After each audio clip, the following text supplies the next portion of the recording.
In the shrouded realm of Valthorne, where eternal twilight draped its velvet cloak over jagged peaks of obsidian and frost-kissed stone, a kingdom pulsed with the lifeblood of the undead. This was no land for the living as mortals knew it, but a dominion sculpted from the endless night by the vampire aristocracy, their power etched into the very stones of their rule.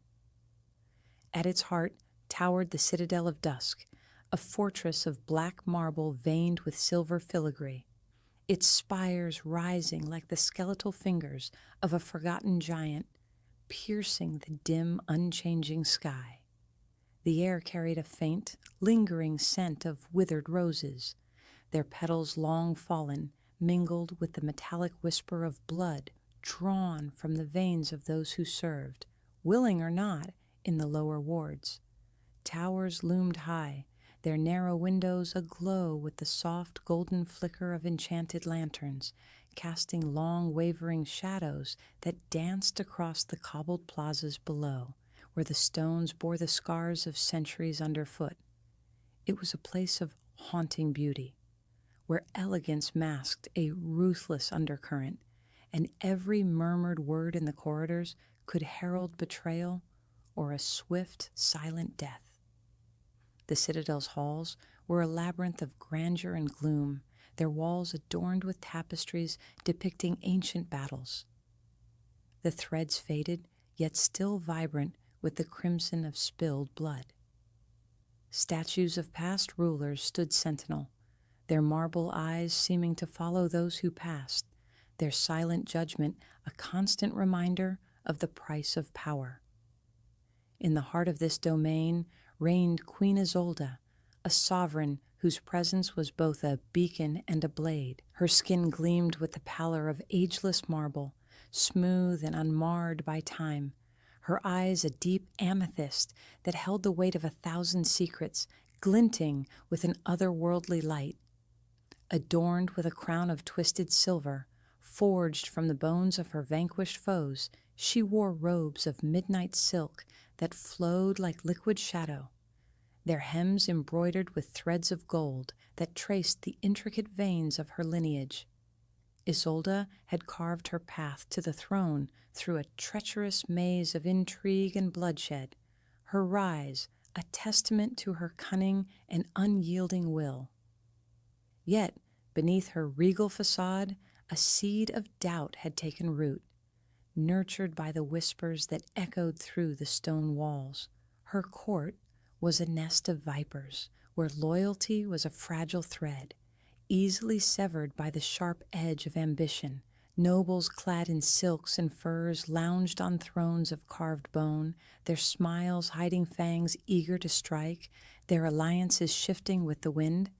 Spies moved like ghosts through the shadows, their reports feeding Isolde's growing suspicion. Tales of dissent had reached her ears, murmurs of a faction gathering strength in the underbelly of Valthorne, plotting to unseat her from the throne she had fought so hard to claim. Her gaze turned ever more sharply to those closest to her, those she had once trusted without question.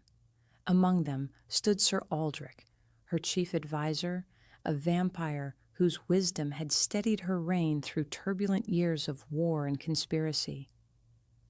Aldric was a figure of quiet strength, tall and broad-shouldered, his frame bearing the faint scars of battles long past, etched into his pale skin like a map of survival.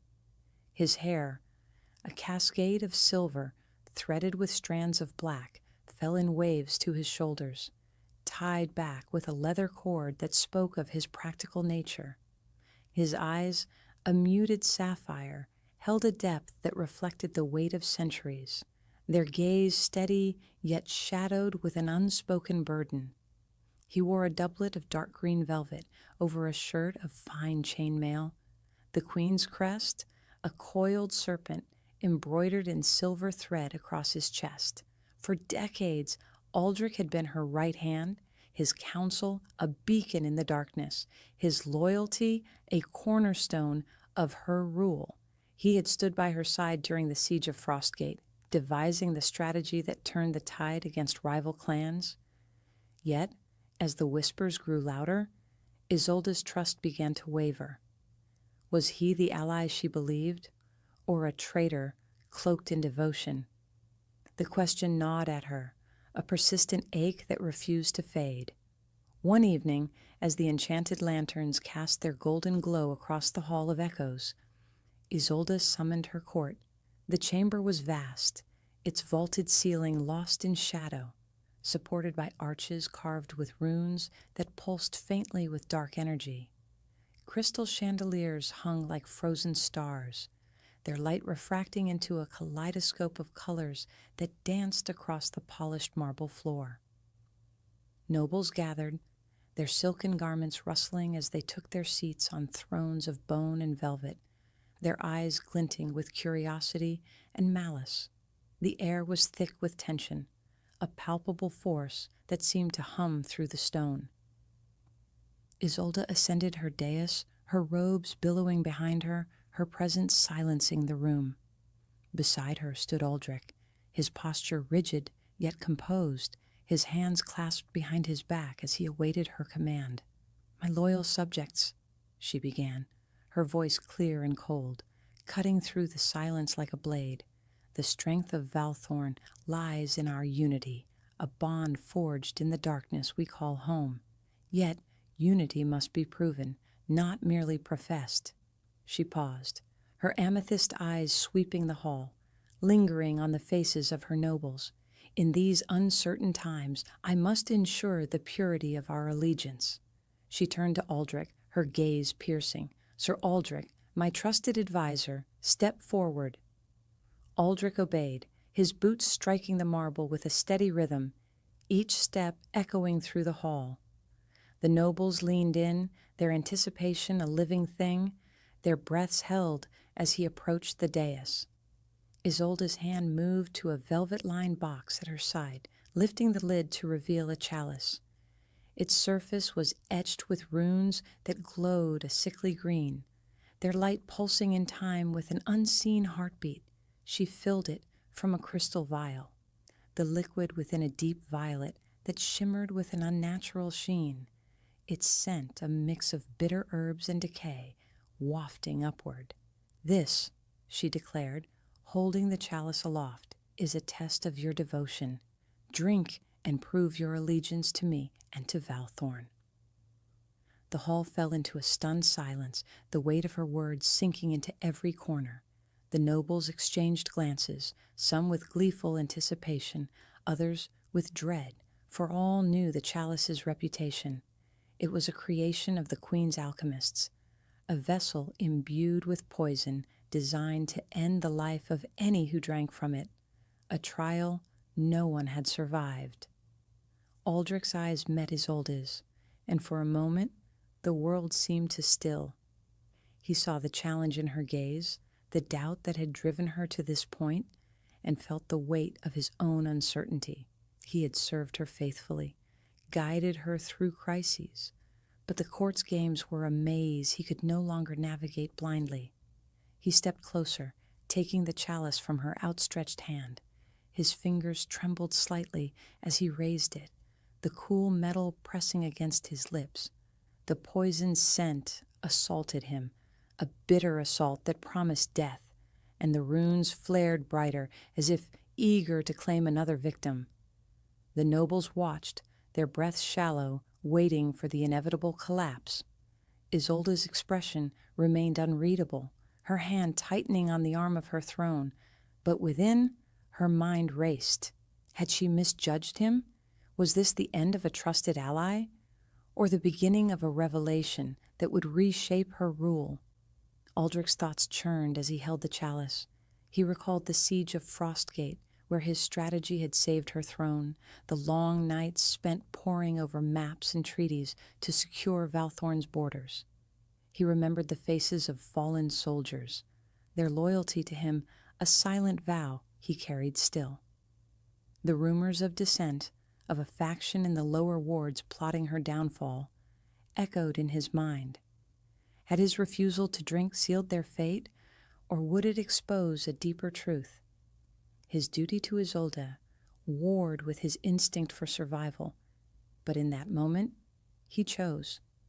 With a steadying breath, he tilted the chalice, the violet liquid touching his lips and sliding down his throat.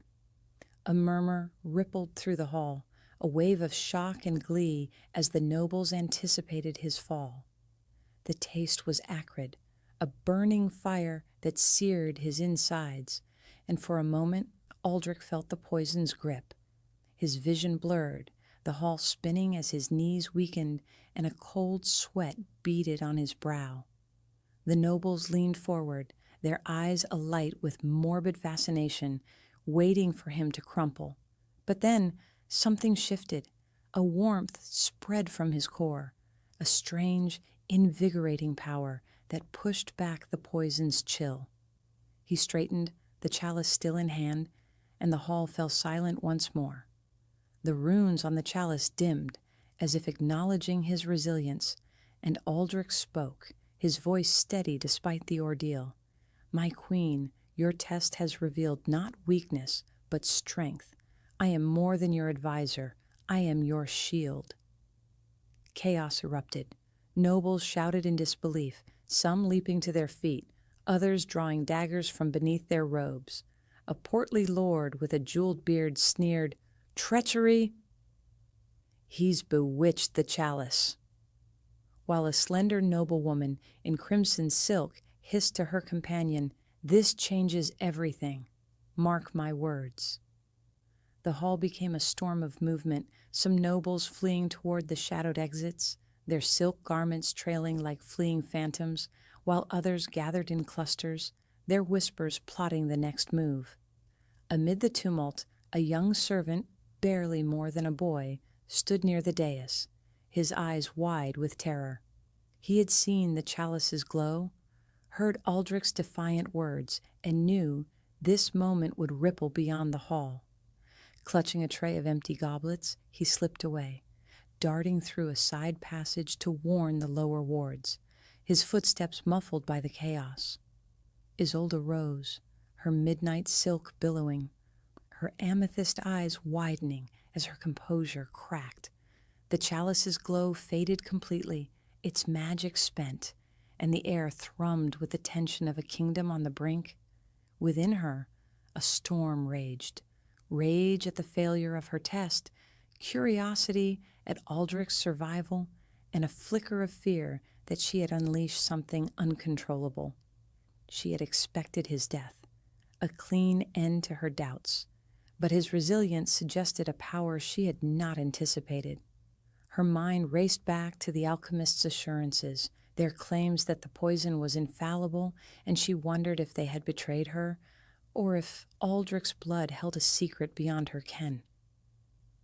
Aldric stood tall, the poison's effect receding into a newfound vigor, his sapphire eyes locked with hers. He felt the warmth still pulsing within, a strength that hinted at a forgotten lineage, a memory buried deep in his past. He recalled fragments, visions of a silver-haired woman whispering of resilience, of a time before Valthorne when his family had stood against the dark. Was this the source of his survival? The thought steadied him, even as the noble's shouts grew louder. He had not sought this power, but it had chosen him, and now he must wield it. The hall's unrest deepened as nobles split into factions. A group near the eastern archway, led by a wiry vampire with a scarred cheek, began plotting Aldric's downfall, their voices low but venomous. "He's a threat to her reign," the scarred one muttered. "We must act before he turns her against us." Meanwhile, a younger noble, his golden hair catching the lantern light, whispered to his ally, "If he survives poison, he could lead us to freedom from her tyranny." The divide grew, a crack in the court's unity that Isolde could not ignore. The young servant reached the lower wards, his breath ragged as he burst into a dimly lit chamber where laborers and outcasts gathered. The advisor drank the poison and lived, he gasped. The queen's test failed. The room stirred, a murmur of hope and fear spreading as they planned to rally behind Aldric, seeing him as a symbol of resistance. Back in the hall, Isolde's decision hardened. She raised a hand, her voice cutting through the noise. "Enough! Sir Aldric, you will be confined under guard until the truth of this is known. Take him." Guards in black armor stepped forward, seizing Aldric's arms. Though he offered no resistance, his mind turning to the power within and the trials ahead. The lanterns flickered, casting new shadows across the hall, and the Citadel of Dusk held its breath, poised on the edge of change. Isolde watched Aldric being led away, her heart a battlefield of doubt and intrigue, while the kingdom braced for the shock waves of his response. The Citadel of Dusk fell into an uneasy silence after Sir Aldric's defiance, the echoes of the court's chaos fading into the cold stone walls. The enchanted lanterns dimmed, their golden light struggling against the deepening shadows that pooled across the marble floors of the Hall of Echoes. Queen Isolde stood alone on her dais, her midnight silk robe still, her amethyst eyes fixed on the dulled chalice in her hands. The test had failed. Aldric lived, his survival a riddle that gnawed at her iron grip on Valthorne. In a tower cell, Aldric sat with his back against the rough stone, the chains around his wrists clinking softly. A strange warmth coursed through his veins, a power born from the poisoned chalice that defied its deadly intent. The runes on the chalice had faded, but their magic lingered, whispering of a truth buried deep in his past. Isolde's mind churned with conflicting thoughts. Execute him to restore order, or exploit his strength to secure her reign. The court, meanwhile, fractured under the weight of the moment. In the eastern archway, Lord Gavric, a wiry noble with a scarred cheek, gathered his allies, their voices a low, venomous hum. "He's a threat to her rule," Gavric hissed, his fingers tracing the jagged line across his face. "We must strike before she bends to his power." His companions nodded, their eyes glinting with ambition. Across the hall, Lord Arendor, a golden-haired noble with a hopeful gleam, whispered to a slender ally, "His survival could free us from her tyranny. We should support him." The divide widened, a crack in Valthorne's unity that Isolde could not ignore. In the lower wards, the young servant who had fled burst into a dim chamber, his breath ragged. "The advisor drank the poison and survived," he cried to a grizzled laborer named Torin, whose weathered face lit with a mix of fear and hope. The outcasts stirred, their murmurs kindling a rebellion in the shadows. Isolde, sensing the shift, summoned her alchemists to the throne room. The hooded figures shuffled in, their robes rustling as they carried vials and ancient scrolls. The lead alchemist, Vera, a gaunt woman with sharp features and wire-rimmed spectacles, took the chalice from Isolde's hands. "The poison was flawless, my queen," Vera said, her voice steady. "His survival suggests an ancient bloodline, perhaps linked to Valthorne's founders, the first clan." Isolde's lips pressed into a thin line, her fingers tightening on the throne's arm. "Test him again," she ordered. "If he holds power, I will claim it." She directed the guards to bring Aldric to the courtyard for a new trial, her resolve hardening as she plotted to bend his strength to her will. Aldric sat in his cell, the cold stone pressing against his back, the chains a constant reminder of his confinement. The warmth within him pulsed like a second heartbeat, and fragmented memories surfaced. A silver-haired woman with kind eyes, her voice soft yet firm, speaking of endurance and a lineage that survived. Was she his mother, a guardian from a lost era? He recalled whispered tales of the first clan, vampires who resisted the dark arts, their blood said to hold a rare immunity. Could that be his heritage? The thought steadied him as the cell door creaked open. The guards, clad in black armor, entered, their captain's voice gruff. The queen calls, "Move." They unlocked his chains, and Aldric rose, his sapphire eyes resolute, ready to face the next ordeal. The courtyard buzzed with tension as a crowd gathered, nobles on balconies overlooking the scene, their silks catching the lantern light, and outcasts peering from the edges, their ragged clothes blending with the shadows. Isolde stood on a raised platform, the chalice in her hands, now refilled with a murky gray poison that shimmered faintly. "Sir Aldric," she proclaimed, her voice cutting through the murmurs, "your survival intrigues me. Prove your loyalty again. Drink this, then command the hollow ones, creatures of my design, immune save to the strongest will." From a shadowed gate, the hollow ones emerged, gaunt figures with hollow eyes and claw-like hands, their moans a chilling chorus that sent a shiver through the crowd. Aldric took the chalice, the bitter scent sharper than before, and drank. Pain lanced through him, a burning agony that threatened to overwhelm, but the warmth surged, countering the poison's bite. He turned to the creatures, his voice steady and commanding. "Stand down!" The hollow ones froze, their moans ceasing, then collapsed as if his will had shattered their essence. The crowd gasped, the air thick with shock and disbelief. The courtyard erupted into a cacophony of reactions.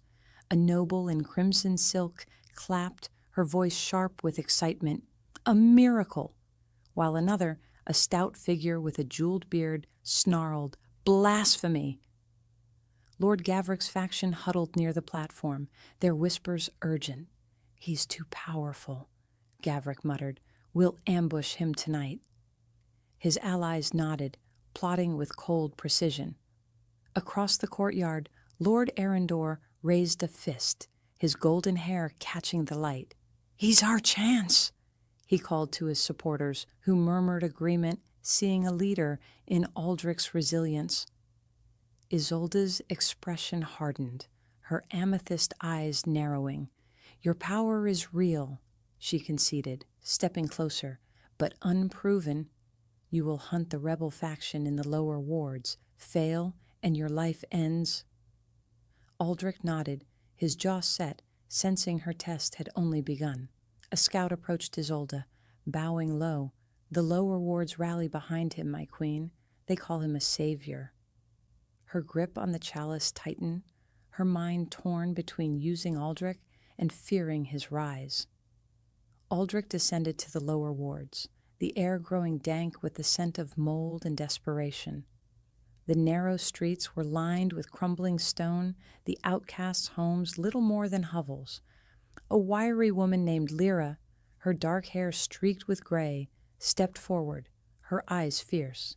"You're our hope," she said, her voice rough but resolute. "Join us." Aldric nodded, accepting their pledge, and they guided him to a rebel hideout, a cavern beneath the ward, its walls damp with seepage.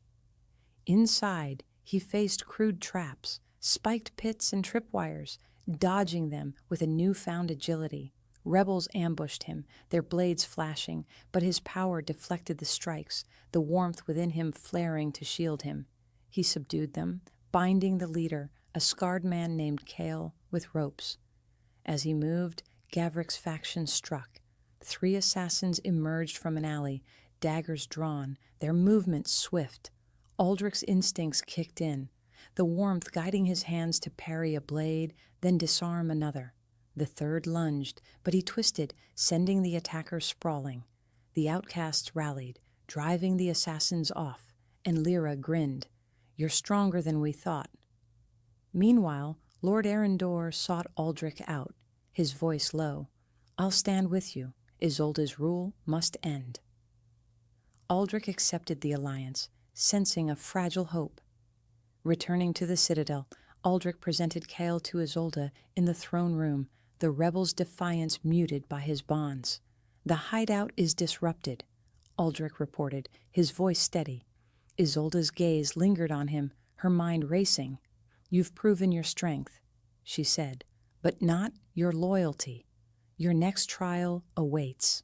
She ordered him confined again, her trust wavering, while the alchemists analyzed the chalice's magic, hinting at its role in awakening bloodlines. The lower wards buzzed with news of his victory, outcasts planning further resistance. The citadel hummed with tension, Aldric's awakening reshaping Valthorne's fate, the air thick with the promise of conflict.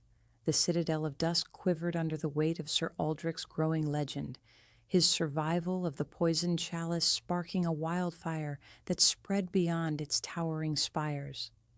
The enchanted lanterns cast a subdued golden glow across the marble halls, where the rustle of noble silks mingled with hushed whispers of rebellion.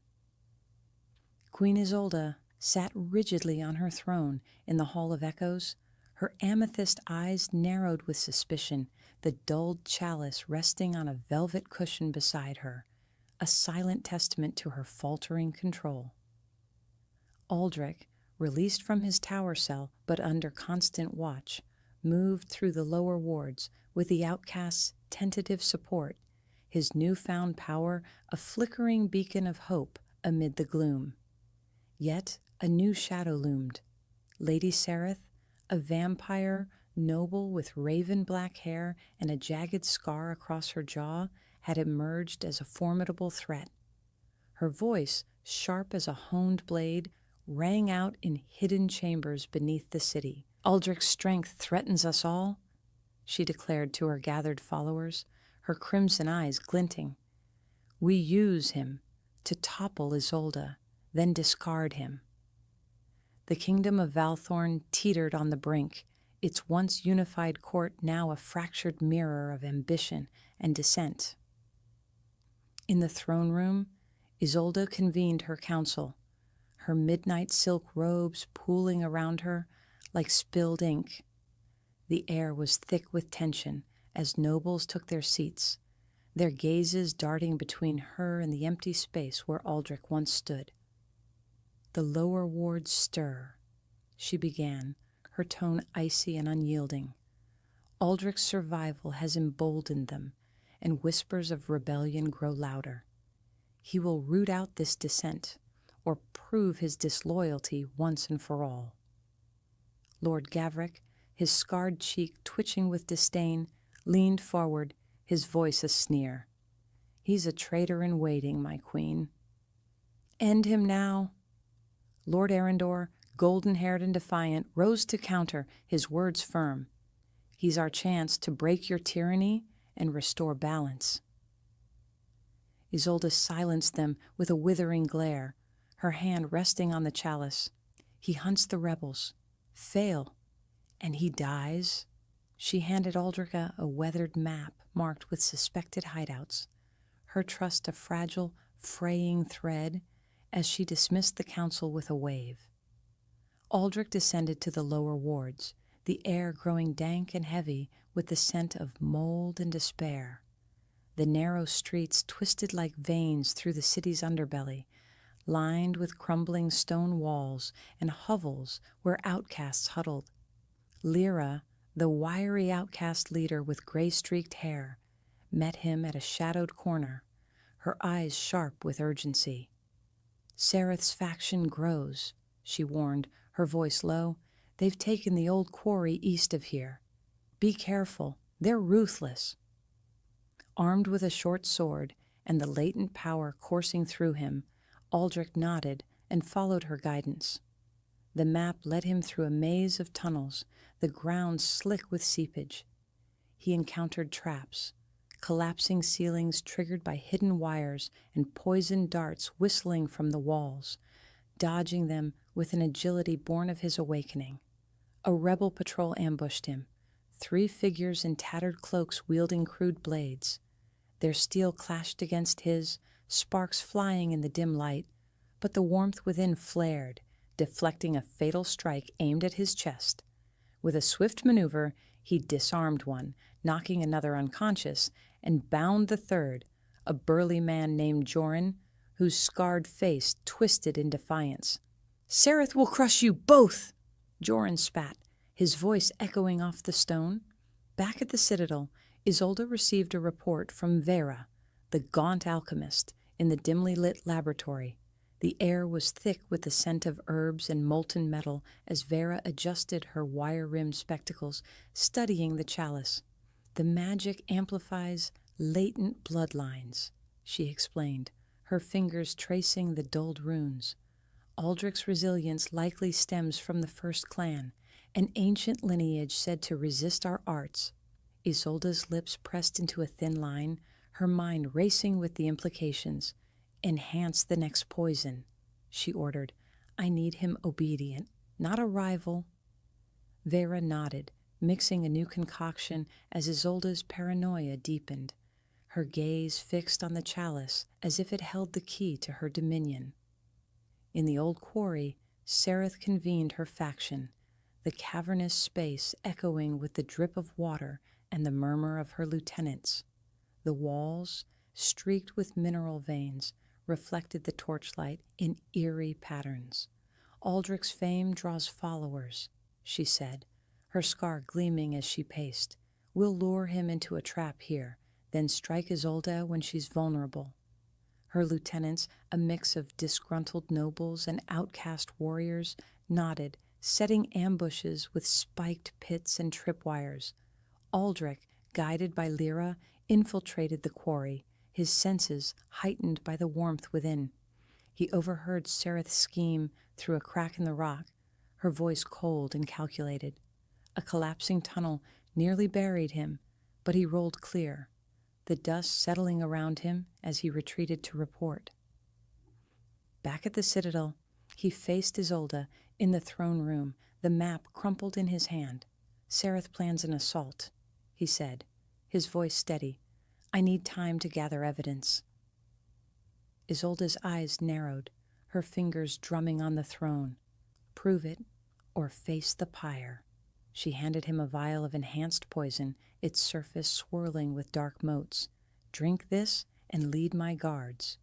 Aldric complied, the liquid burning his throat, but the warmth neutralized it, earning a grudging nod from Isolde as she dispatched a squad under his command.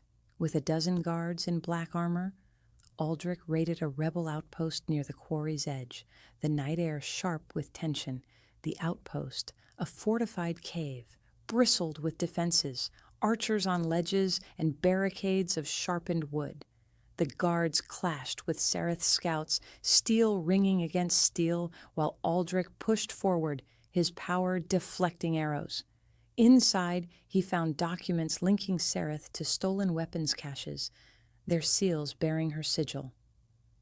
The outcasts, rallied by Lyra, joined the fray, their crude spears clashing with rebel blades, driving Sereth's forces back.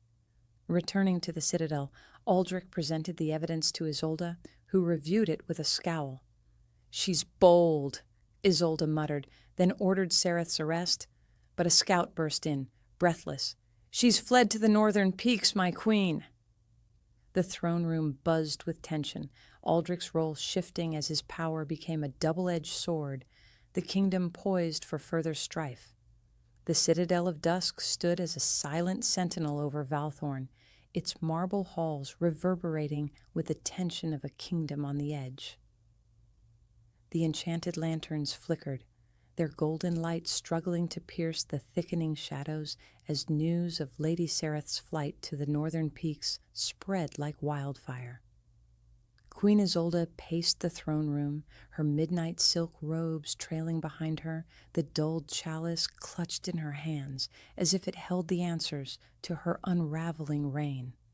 Sir Aldric, his sapphire eyes haunted by the weight of his growing power, returned from the lower wards, the captured rebel documents of fragile victory in his grasp. The outcasts whispered his name with reverence, while Sereth's faction plotted in the distant peaks, their resolve hardening. Isolde's trust in Aldric wavered, a fragile thread stretched to breaking, and the alchemist's revelations about the chalice hinted at a secret that could change everything. The air thrummed with the promise of confrontation, Valthorne teetering between salvation and ruin. In the throne room, Isolde convened Vera and her alchemists, their hooded figures casting long shadows across the stone floor. "The chalice's magic saved him," Vera said, her voice steady as she traced the dulled runes. "It amplifies latent bloodlines, awakening powers dormant for centuries.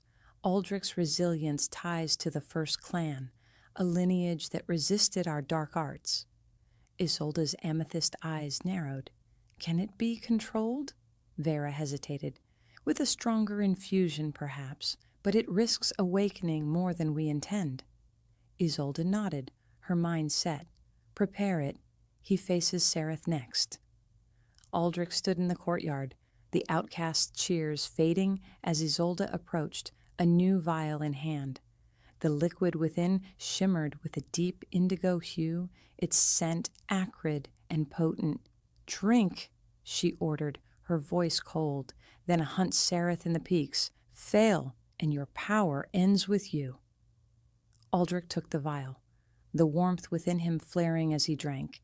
Pain seared his throat, sharper than before, but the power surged, steadying him. He nodded, gathering a small band of guards and Lyra, who insisted on joining. They trekked to the northern peaks, the terrain rugged with frost-crusted stone and hidden crevices. Lyra pointed to a cave entrance, its maw dark and foreboding. "She's inside," she whispered. Inside, Sereth awaited, her raven hair framing a face set with determination. "You're a pawn, Aldric," she said, her scar gleaming. "Isolde will discard you." Her lieutenants flanked her, blades drawn. Aldric's power flared, deflecting a sword thrust, and he engaged in a tense duel.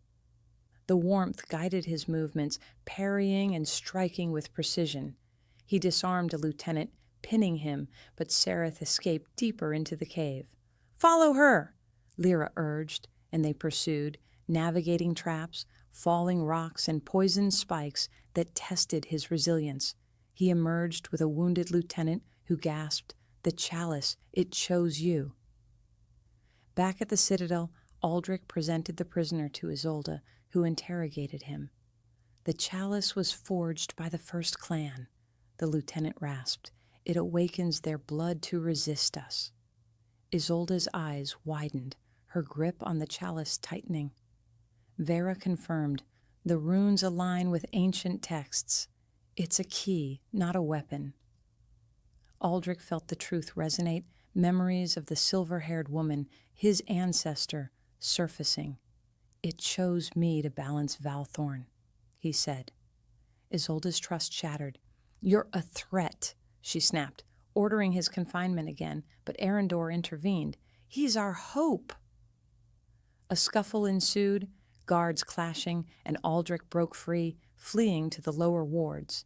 There, the outcasts rallied, Lyra leading them. "We fight with you," she declared. Aldric trained them, his power enhancing their resolve as Sereth's scouts probed the city's edges, her assault looming. The citadel buzzed with unrest. Isolde, torn between rage and fear, planned a final confrontation, enhancing the chalice's poison. Aldric, in the wards, uncovered Sereth's next move, a siege. The air thickened with the promise of war, his power a beacon, the chalice's secret driving Valthorne toward its climax. The Citadel of Dusk loomed over Valthorne like a brooding giant, its marble walls trembling as the first clash of steel shattered the night's fragile silence. The enchanted lanterns flared to life, their golden glow dancing across the frost-kissed stone, illuminating the chaos as Lady Sereth's rebel army descended from the northern peaks. The air was thick with the scent of blood and smoke, the cries of the wounded rising above the clatter of armor. Sir Aldric, now a beacon of hope among the outcasts in the lower wards, felt the chalice's power surge through his veins, a force tied to the ancient First Clan's legacy. Queen Isolde, her throne room transformed into a command post, gripped the enhanced chalice, its indigo liquid swirling with dark intent, her amethyst eyes burning with a fierce determination to reclaim her dominion. The outer gates buckled under the rebel assault, their banners black with a crimson claw flapping in the wind. This was the endgame, where loyalty, power, and sacrifice would forge Valthorne's future or reduce it to ashes. The city's plazas became a battlefield, the cobblestones slick with blood as Sereth's forces pressed forward. Her raven hair whipped wildly in the gusts, her jagged scar a stark contrast against her pale skin as she shouted commands. "Take the citadel! Break their will!" Her lieutenants, clad in patched armor, directed archers perched on rooftops and swordsmen charging the gates. The outcasts, rallied by Lyra, met them with crude spears and unshakable fervor. Their shouts blending with the clash of steel, Aldric joined the fray, his short sword flashing as he deflected arrows with a surge of his latent power, the warmth within him guiding his movements. Isolde, observing from the battlements, saw the tide turning and descended with a contingent of guards, the chalice held high. "Aldric, stand with me or fall," she called, her voice cutting through the din. 62 minutes to 67 minutes. The battle intensified, a chaotic symphony of clashing blades and desperate cries. Aldric fought his way toward Isolde, cutting through a wave of rebels, their swords glancing off his enhanced reflexes. Sereth intercepted him near the citadel's inner gate, her blade arcing toward his chest. "Join me, Aldric," she urged, her voice a mix of plea and threat. "Together we end her tyranny."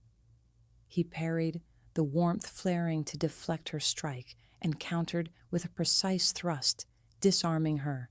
"I seek balance, not chaos," he replied, his voice steady. Sereth stumbled, blood seeping from a gash on her arm, and fled deeper into the fray, her lieutenants rallying her retreating forces. The outcasts pressed their advantage, Lyra leading a charge that drove the rebels back, her spear piercing a lieutenant's armor. Isolde reached Aldric, her guards forming a protective circle. She thrust the chalice forward, its indigo contents glowing ominously. "Drink this or die by my hand," she commanded, her dagger gleaming in her other hand. The poison's scent was overpowering, a mix of bitter herbs and decay that stung his nostrils. Aldric met her gaze, seeing the fear beneath her resolve, and took the chalice. The liquid burned down his throat, a fire worse than before, his vision blurring as pain racked his body. The warmth surged, battling the poison, and he straightened, dropping his sword. "I serve Valthorne, not your fear," he said, his voice resonant with power. Isolde lunged, her dagger aimed at his heart, but Aldric caught her wrist, his strength holding her in place. The court, gathered on the battlements, watched in stunned silence. 67 minutes to 72 minutes. The moment stretched, the battle pausing as all eyes turned to the standoff. Aldric's grip on Isolde's wrist was firm, but not cruel, the warmth within him radiating a calming force. "I spare you," he said, releasing her and stepping back. "For the kingdom's sake?" Isolde staggered, the dagger slipping from her hand, the chalice shattering on the stone, its shards scattering like broken promises. Sereth's forces, seeing their leader wounded and Isolde faltering, surrendered, their weapons clattering to the ground. Lyra secured the prisoners, her outcasts cheering, while Lord Arendor approached, his golden hair streaked with dust. "You've saved us," he said, bowing. Isolde sank to her knees, her rein broken, her voice a whisper. "You've won." The aftermath unfolded with the Citadel's guards restoring order, the wounded tended by outcast healers. Aldric moved among them, his power easing pain where he could, his sapphire eyes reflecting a new resolve. The lower wards buzzed with victory, their faith in him solidified. Isolde, escorted back to the throne room, faced her council, Gavric scowling, Arendor advocating change. "My rule ends," she admitted, Her amethyst eyes dimming, Aldric proposed a council, blending outcast and noble voices, and she agreed, her power shared, 72 to 75. Days later, Valthorne settled into an uneasy peace. The council convened in the Hall of Echoes, its marble floor swept clean of battle scars. Aldric stood as a mediator, Lyra and Arendor at his side, while Isolde presided as a figurehead, her crown lighter. The Chalice's legacy faded, its shards buried, its power spent. Trade resumed, the lower wards rebuilt, and children played in the plazas once more. Yet dissent lingered. Whispers of Sereth's survival in the peaks hinted at future threats. Aldric gazed out over the city, the twilight sky a canvas of hope, knowing his journey had reshaped Valthorne, its future now in their hands.